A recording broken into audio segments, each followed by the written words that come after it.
Suzuki Smash 115. Presyo niya is 58,900 peso to 62,000. So yung 58,000 plus, yun yung basic model. This is a 2019 model with upgrades, of course. Moto deck 1G plus 5 HP agad yan. Joke. Yan, may mga driving lights.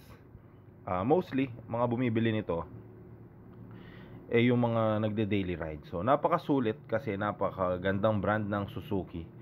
And yan, makikita nyo yung mga basic parts niya. So para may idea kayo kung ano ang meron sa Suzuki Smash, para sa mga naghahanap at gustong bumili dyan, ang masasabi ko lang is as a scooter, napakasulit niya.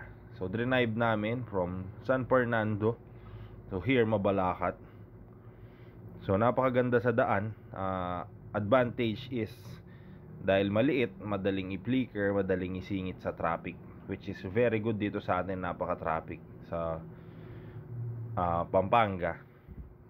And yan, yung mga aftermarket niya, napakadami rin. So mostly compatible din siya sa ibang parts. Kaya yan, tingnan nyo yung mga aftermarket parts na pinagkakabit, konting modify lang, meron na agad. So for daily use, napakasulit, napakatipid at napakatibay.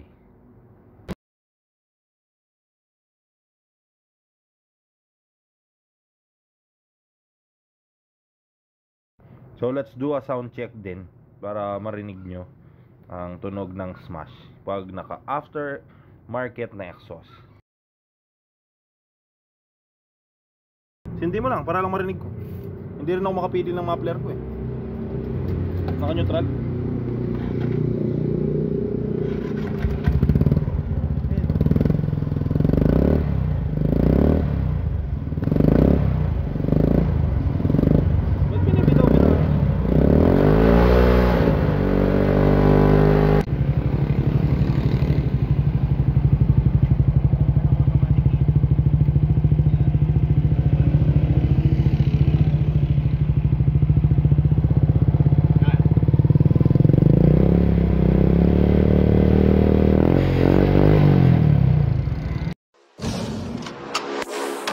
Иголку найти в стоге, чем купить у деда Жигу в стоке.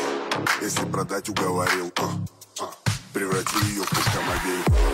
Перед тобой стоит вопрос, либо гонка, либо автозвук.